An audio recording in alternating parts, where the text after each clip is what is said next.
Hi, Lauren. Hey, Shannon. Welcome back to What They Don't Say, where we talk about sexual assault, Relationships, rape, therapy, online resources, laws and legislation, baby. and everything in between. So today, guys, we're going to be doing something a little bit different. We're in a different environment. We're in my room. I don't want to hear anything about the fact that there is no decor. No one cares. Nobody cares. Because you know what people do care about, Lauren? Sexual assault statistics. Yes. Today, we're going to dive in a little bit deeper to kind of like what sexual assault looks like in the United States, some recent laws that have been passed, as well as some resources for you guys. And Lauren did a bunch of research. We are lawyers. We are not your lawyers. We are not professionals. Did you say we are lawyers? we are lawyers. We are not. But we're not your lawyer. Sorry. I fucked up. That was funny. One of my favorite podcasts that I listen to, that's what he says, because he's actually a lawyer, but he's like, we're lawyers. We are not your lawyers. Anyways, we are not lawyers. We are also not your lawyers. So everything we say today, it has been backed up with statistics, but don't like quote us or anything. Yeah. And Lauren is going to be teaching us. I don't know anything about what she's going to say. I'm just going to sit here and ask questions and represent you guys while she is the professor. You.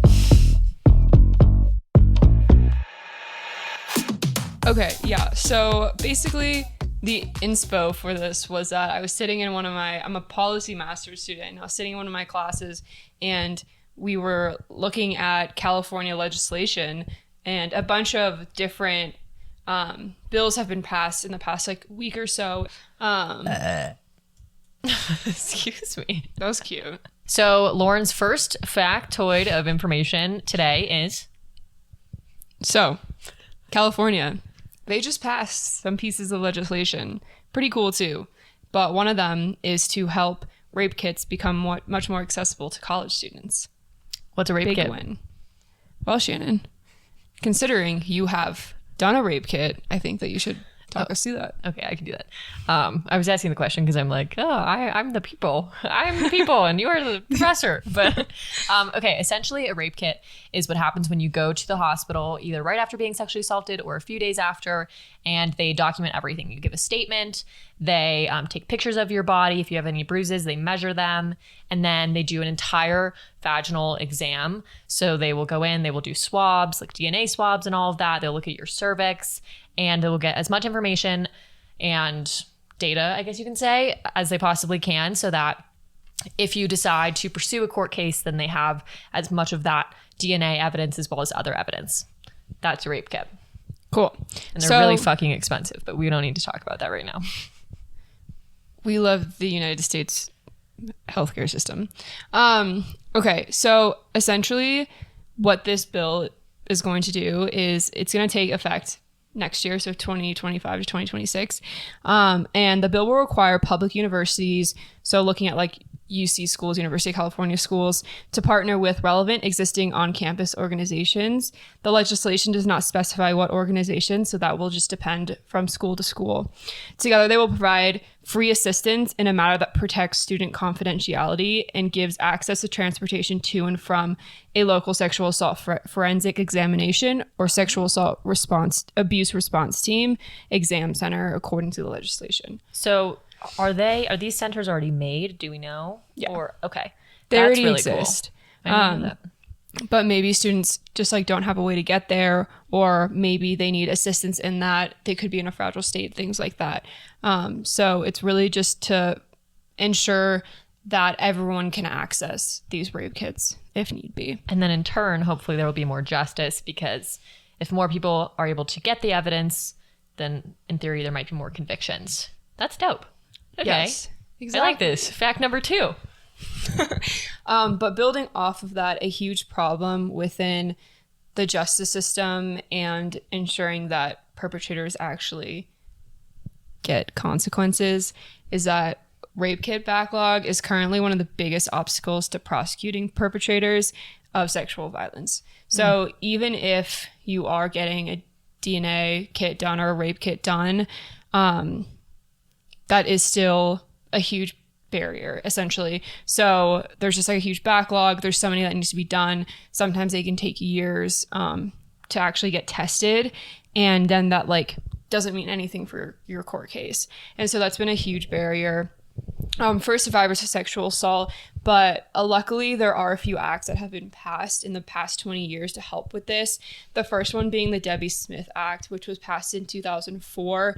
And this is basically to ensure that your rape kit actually does get tested. And this was based off of a case where a woman was raped and then her DNA testing didn't get tested for like 5 years. So they couldn't use it in court.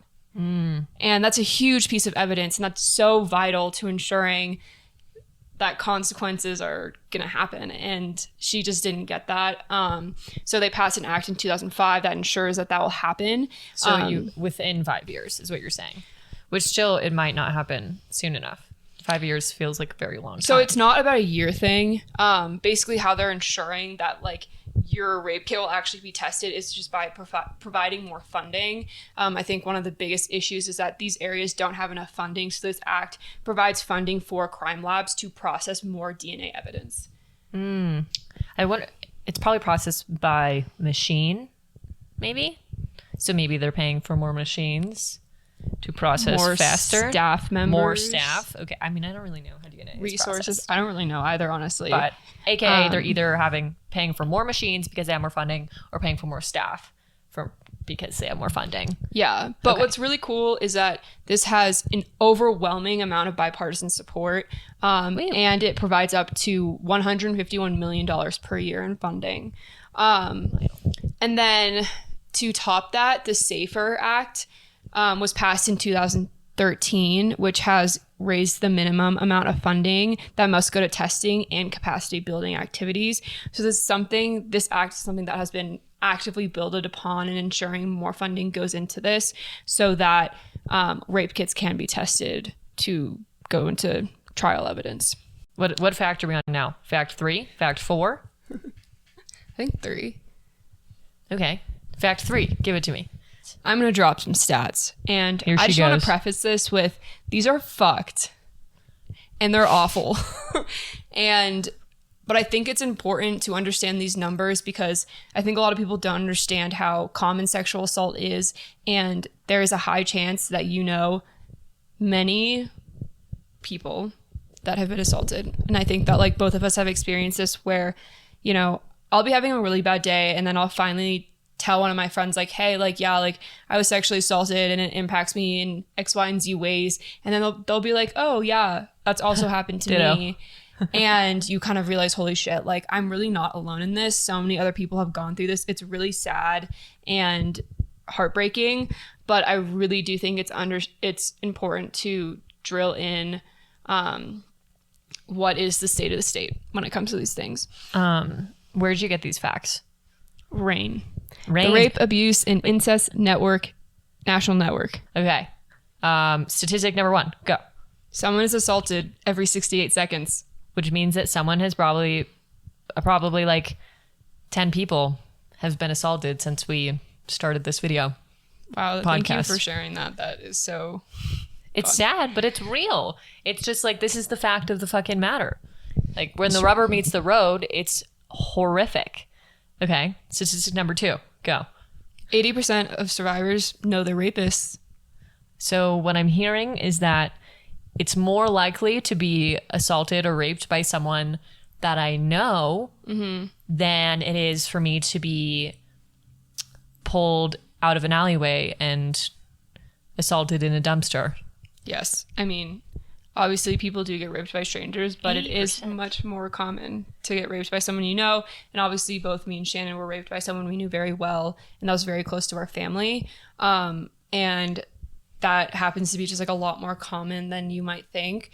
And if you are interested in learning more about survivor stories and just the justice system in general, I would definitely check out the book Missoula by John Krakauer. He basically wrote an entire book about all these different survivor stories in Missoula, Montana, University of Montana, and about how like fucked up the justice system was there. And it creates a lot of very personal stories that do tie into the systemic issues that we're facing. So if you are interested in like looking more into that and understanding more, I think that's an excellent book, and it's a really great read. It's really sad, but very well written and very well researched. We'll put it in the description below too. Yes. So, okay, statistic number 3. 60,000 children are assaulted every year. 60,000? Mm-hmm. So I have a question. Okay.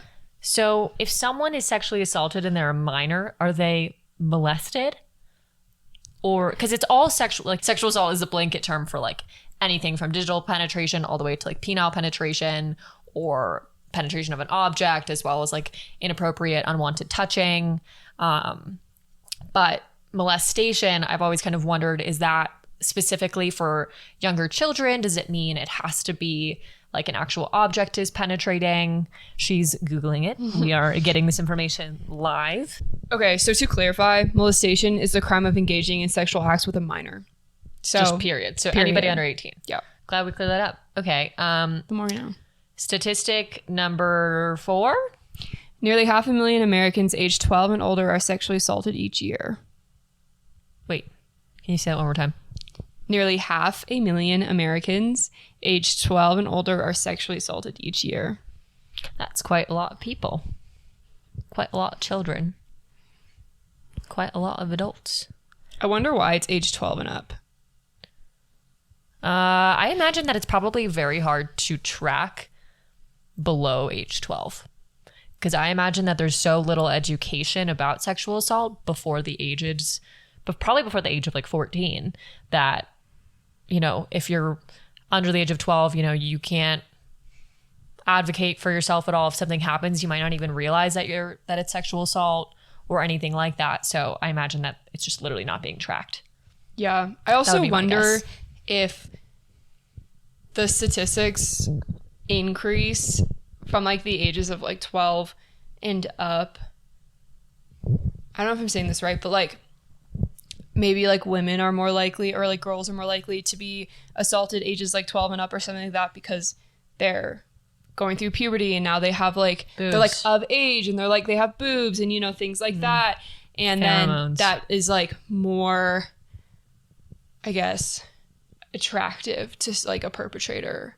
And that made me feel gross on the inside. I know, I didn't like that. I didn't like that. But I think like it is true in a way that maybe, you know, as girls get into like their teenage years, they are more likely to become victims of sexual assault crimes. Who knows? I don't know. That could be wrong. I'm just speculating, but I do wonder. Yeah, we're just giving you the facts here. We don't know the reasons why. We don't know the reasons behind the facts, but we can speculate. So, okay. Statistic number 5. 4 or 5. I lost count. 1 in 6 American women is a survivor of rape or attempted rape. So, for some clarity, rape versus sexual assault. This is like a big question mark in my mind, because as you probably noticed on our podcast, we use the word rape and sexual assault pretty interchangeably. There's a difference in perception when you use the word rape versus if you use the word sexual assault. And I feel like when people hear rape, they do think of you being brutally beaten, like while penetration is happening. Whereas sexual assault, I think that it can be misinterpreted to like, oh, you were sexually assaulted. Oh, someone touched you. Someone grazed your butt. Or something like that. And I think that's a huge misconception. And people don't understand what that word means and the weight that it holds. But if you say, oh, I was raped, then they're like, oh, shit, something really fucking bad happened to you. But if you say like, oh, I was sexually assaulted, people are like, oh.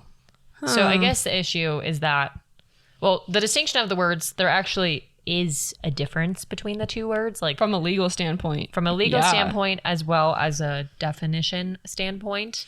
Also, the definition changes state by state. Of rape? Yeah, in sexual assault. Also, it changes via military or civilian court, because we were not allowed to say the word rape when we were in court, because he was not being charged with rape. He was being charged with sexual assault, with sexual assault via digital penetration, via penile penetration, all of those different things. Because in the military, rape has to be like sexual assault with use of extreme force. I'm pretty sure it is. So yeah, there is a difference between rape and sexual assault. And so what the statistic that you just shared is that 90% of rape survive. Wait, no, shit. I said 1 in 6 American women is a survivor of rape or attempted rape. Yeah. So meaning they are survivors of potential brutal sexual assault with extreme force, maybe. That's how I would interpret that statistic. I would interpret it as 1 in 6 American women is a survivor of sexual assault. Wow, pop off. I agree. That was better than mine. Okay, we'll go with yours. That was much better than mine. Okay. Next Cool. statistic. 90% of rape survivors are female. Whoa. Now, 10% are men. Okay, that's what that statistic says. However, this is like the most updated statistic that you could find on it. Mm-hmm. I would be curious to know if the reason it's 90% and not a little bit more equal, excuse me, Cute. was because a lot of men don't talk about being sexually assaulted. Like we have been in a room with like 5 other guys, and 3 out of the 5 had said, oh yeah, I had sex. Like I woke up one time and this girl was just having sex with me on top of me and I wasn't okay with it. And I just like let it happen because like, whatever. And I would say, oh, that's crazy because you were sexually assaulted. And they'd say, no one will believe us because we're just guys. And guys are supposed to love having sex. So, which that was rape, or sexual assault, not consensual sex. But I just think that statistic you just shared is probably, there's a higher percentage of men we just don't know because it's not normalized for them to speak up about it. Yeah, I would agree. And I do think that's a really big problem. And it is unfortunate that as a society, we don't allow for safe spaces where men and women can talk about these things. And that's like part of the reason why we're here today. But I would also keep in mind that there is a very high percentage of women who don't report or talk about the fact that they're sexually assaulted, especially because our society tends to go on the side of men. And they just think that they won't be believed or they'll be shamed or people will blame them or nothing will be done about it. Their perpetrator will get off scot-free. Like there's just nothing will happen. So even though there probably is a high percentage of men who don't report, there's also a very high percentage of women who don't report. So it's really complicated and I feel like it's a huge gray area because you really just don't know. Okay, next statistic. More than half of sexual assaults occur at or near the survivor's home. So more than 50%. Mm-hmm. Wow. That's actually really interesting because I always thought like in our cases, we both were sexually assaulted in, well, I guess your home, but like that was kind of like my home at the time as well. Yeah. And I always thought that was like weird. I was always like, oh, like I feel like that probably doesn't happen that often or. I thought it was weird. I agree with you. Yeah. And so I'm actually like kind of surprised to know that is super common. But I guess that makes sense too because like, I don't know, I think about a lot of, I guess, college rape cases where you're like living in a dorm or something like that, or like maybe really near campus and you like bring a guy home. And so like you're in your own home and it happens to you. Or maybe you're like at a dorm that's like near your dorm and it happens to you. So I guess like from kind of around our age, that totally makes sense. And I guess like if you have been assaulted when you were younger, it might have like high chances it was someone that was very close like with your family or an adult and it happened like in your own home. So I guess upon thinking about it, that totally checks out. But for some reason, I always was like, it's so weird that we were assaulted like in our beds kind of thing. Like, you know what? I don't know. So what was the percentage of for how many people are assaulted by someone they know? 80% of survivors. So if 80% of people know their rapist, it probably means that that person is going to be near their house more often or hanging out in like, places closer to their home, maybe like restaurants or, a park near their house, things like that. And so if 80% know their rapist, then that also means, and then you have the more than half occur in or near the house. It's just simply because that's where you're hanging out. Like, if you know them, you don't expect them to be a rapist. It's like, psych, bitch, I'm going to assault you. That was not on the bingo card, you know? So I think it makes sense, but it's also weird because, or I think that it feels weird that it's so common in people's houses because we look at sexual assault as this thing of it's in the alleyway. Like, even if you've been sexually assaulted, it's like, it wasn't supposed to be in my house. It wasn't supposed to be by someone I know. I was always told it's supposed to be by someone in the middle of the night in an alleyway that I've never met before. But that's the narrative that we've told ourselves. But the reality is 80% of people know they're rapist. Over 50% of people are going to be assaulted by that person in the place that they feel most comfortable because that's what they have access to. Mm-hmm. Yeah. That was my thought. Love it. Okay, I'm going to move on. Next statistic. This is looking more now at the justice system. 975 out of every 1,000 perpetrators will walk free. And that's like, I feel like a hard stat to digest because it basically says that, hey, your odds of like going to jail or getting consequences for raping someone are super low. So you might as well go out and do it. That's the reason why people don't want to go through a court case, because it's like, why would I put myself through, you know, a year, 2, 3, 4, 5 years of reliving being assaulted, having to talk about this, being absolutely being absolutely destroyed by a defense attorney for somebody not to actually get convicted. Right. Like, that statistic just proves, you're probably fucked, so you might as well just not try. I think it's super disheartening and you kind of like lose hope. Next statistic. Ready, set, go. Okay, so I think it's also important to understand that, yes, there's a high amount of perpetrators who walk free, but the amount of sexual assaults that are reported to the police is extremely low. It's only 310 out of 1,000. Whoa. Mm-hmm. So if there's not a lot that are being reported, then obviously it's a higher chance that perpetrators will walk free. But we have to remember, okay, but why are they not being reported? Why do people not feel comfortable to report this or go to the police or take it to their Title IX office at college or whatever it may be? And so I kind of like looked into that, and a few of the reasons were, some women especially feared retaliation. They worried that their perpetrator was going to hurt them. And I think that, like, obviously makes sense. I know that Shannon talked about that a little bit. Not exactly retaliation, but just like worrying that they were going to like show up somewhere that they know you go, or just, and scare you kind of out of continuing with some sort of case. And it does happen. Absolutely. And that's what's really unfortunate. Also, many people believe that the police just would not or could not do anything about it. And once again, this just kind of goes to show that we are used to living in a society that doesn't put value on ensuring that these people will go to prison. And so I also know from like a college standpoint, I worked with one of our sexual assault organizations on my campus, and I talked to a lot of girls who did report getting sexually assaulted, and our school did nothing about it. They were like, hey, can you put them in a different class? Can you put them in a different dorm? And they were like, oh, well, we don't want to disrupt their life, so we're not going to do that.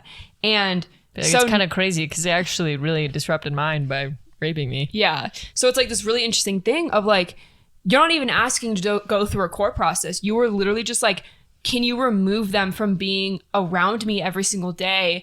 And our campus said no, because they were worried about disrupting this guy's life after he had raped a girl, and they wouldn't do shit about it.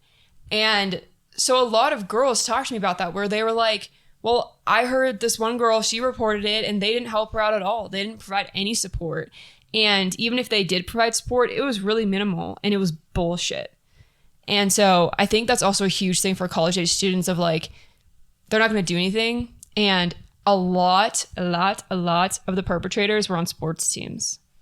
Oh, well, that's kind of the same thing that happened in the Chanel Miller case, right? Right. Yeah. He was the swimmer. He going to was go to the Golden Olympics. Boy, and then he got 6 months And it was like, well, now granted, she didn't go to Stanford, but I can imagine if you're on the sports team, obviously you're one of the reasons that a university is making a lot of money, right? And so it's like, well, we can't disrupt that because as a university, we're going to prioritize how much money we're bringing in from our sports team and all of these men, and making sure that like if we, if university sets an example, then it might have, quote unquote, bigger detriments to them in the long run because, the women will just stay quiet then. Yeah. And there's also just like especially at a school where you have like maybe a really good sports team, like for us, our really good sports team was our baseball team. And so they just thought that they were the shit and they were better than everyone else and they could get away with anything. And so a lot of the list of guys who assaulted women were on the baseball team. But our baseball team, they were like golden boys, like everyone like kneeled down at their feet, they have like won so many college World Series, whatever. And so they knew that they could probably get away with a shit ton. And those girls who were raped probably knew, hey, like I could say something about this, but no one's going to do anything because they're on the fucking baseball team and the baseball team makes us money. So why try? Yeah. So it's very unfortunate. Next statistic. Well, actually, I was going to add on to this. Another reason, and I think this is really interesting because I did this, that someone did not, or people did not report, was they did not want the perpetrator to get in trouble. Dude, this one is crazy. Yeah. Because this really feeds into the like denial aspect of it, I think. I think it's all kind of connected. If you are like, well, that didn't really happen, or maybe I had said yes, like slightly with my left shoulder or whatever, and then you're like, well, we're going to press charges or something, then it's like, well, no, but it'll disrupt his life. And it wasn't really sexual assault or it wasn't really rape. So I don't want to disrupt his life for something that like wasn't really that. But it's just like, hey, bitch, wake the fuck up. You were assaulted. He did something wrong. Yeah. I mean, I think you convince yourself that like, well, I don't know, just like in the society we live in, we're taught to like put a lot of blame on ourselves and to keep quiet. So we think, oh, maybe this wasn't how it was, or maybe it was my fault. So I don't want to like do anything because I'll get this person in trouble. But like, it was probably my fault. I was drinking. Like you just try to justify it so hardcore. And it's just, you can't do that. Like it happened to you. You have to come to terms with that, which can be really hard. But you have to understand that it's a crime and that person needs to have consequences, especially so they don't do it to more women. Another thing is, I think we, specifically women, we do tend to put these kind of men on a pedestal in a way. And so like for us, it's this person who is about to graduate from the Air Force Academy and he's going to be an officer and all this. And so he's, like serving our country. And so, if he ends up in jail because, we pursue a court case, then I'm taking all of that away from him. Like you look at them as a person because that's what they are, but you forget about like how big of a deal the act was, the crime that they committed. And so it's like, yeah, I don't want to get my perpetrator in trouble, but you're forgetting how big of a deal it is for someone to violate you like that. Yeah. Also from like, just like a kind of general public standpoint, have you ever noticed the reaction of a guy when you say, I put a man in prison? Oh, no, because I haven't really, that's never how I phrase it. I usually start with, hey, I'm going to let you know I've been sexually assaulted. If I cry, blah, blah, this is why. And then sometimes down the road, I get to the line of like, I put a man in prison. But then I remember I didn't put a man in prison. He put himself there. But anyways, so you were saying the look on a man's face when you say you put a man in jail. Yeah, even if you say why, they look at you like you're a monster. You can literally be like, yeah, I was sexually assaulted. I went through a court trial and it ended with this guy being put in prison. And then they look at you and they're like probably just thinking, oh my God, is she going to put me in prison? Literally go fuck yourself if you believe that. That's a good that's a good point. Men tend to be a little bit afraid that like you're just gonna, oh, if you did it once, you can just like put more men in prison. Yeah, like or we're gonna make something up or like lie about something, or like I do think this goes with like lack of education. Like I just don't think a lot of guys know what sexual assault means. So like I know in like my like last relationship, he like my ex like did not understand what it meant, and so for him he was like, oh well, like sometimes we've had sex like after we've been drinking. Like I thought that like maybe you would take that as like a really bad thing and like go and like report that or some shit. And I was looking at him, I was like, the fuck? Like what? Like no, like that's not like, he literally just didn't understand that there's a difference between like drinking and having like sex and then like lack of consensual sex. Yeah. Which isn't the case all the time. But like obviously every time we had sex, it was very consensual. But he like didn't understand what that even meant. And so he was like afraid that because I've done it before, like I could do it again to him. Really weird. It was super weird. And like, I don't even think I like phrased that well, but it's just like this like lack of awareness and understanding that he had that made it seem like putting someone in jail. Sexual assault is something that it's not. And you can just go like throw someone in jail if they like do so. I don't even know. It was just super odd.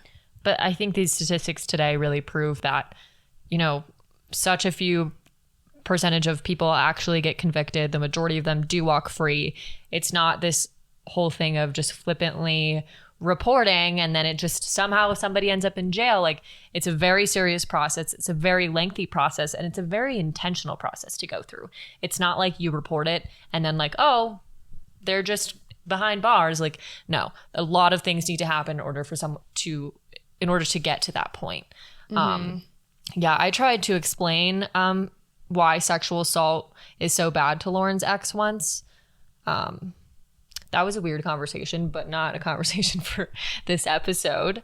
It seems like it wasn't very effective. I don't know, because you're not dating him anymore, so I don't really see him. Thank God. Good riddance. Sayonara. Adios. Adios, motherfucker. Okay, well... Want to share one more statistic? Kind of. Oh, backtrack. This is what I want to end on. I want to end on talking about the fact that these things happen and it's really heartbreaking.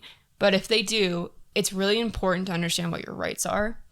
And so we are going to paste a link with this episode.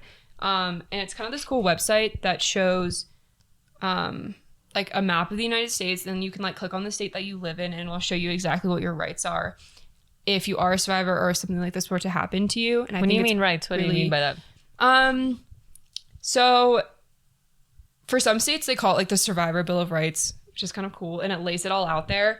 For example, like Washington has one that was created. And it basically is like the right to have a sexual assault evidence collection kit or its probative contents preserved without charge. So it would be free. Yes. That's lit. So it's something like that. Or the right to be informed in writing of policies governing the kit's collection and preservation. So it's kind of things like that. It does vary state by state. So like check out your state, what it is. But it's important to know that because you want to know what you can and can't do essentially. So we'll put that down below so that people can access that. The website that I found is called Rise Now, and it's a really great database. It also has a lot of other great resources that you can look through. Yeah, that's super important because if you've been sexually assaulted, you might not have any idea, like, what do I do next? What sort of resources are available to me? Like, maybe you can't afford to get a rape kit. They're, like I was saying earlier, they're about $5,000 before insurance. After insurance, $3,000. So, you know, I don't have $3,000. Do you have $3,000? Yeah, but it looks like it depends on what state you're in because Washington, you can get them for free. Yeah. So, you know, check out the resource if you've been sexually assaulted or if you're just like curious about it and feel like you want to learn more about the topic in general. I liked today's episode. I feel it was like different, but I think this stuff is necessary to look into. It's, you know, maybe a little bit on the drier side, but it's important to know what you can do. And it's also important to know what people can't do. Okay. And it's also important to know how frequent this is happening. And if you have thought, oh, this isn't that big of a deal, you know, this doesn't happen that much, I hope that today's episodes really shed some light on how big of a fucking deal this is, how common this is. And, you know, this is an epidemic, is what I would say. It's I'd agree. traveling all over the country, and it doesn't really look like it's slowing down at any point soon. So, gotta keep fighting. Thank you guys so much for listening to What They Don't Say. See you on the next episode, and we'll catch you on the flip side. Cheers, y'all. Cheers.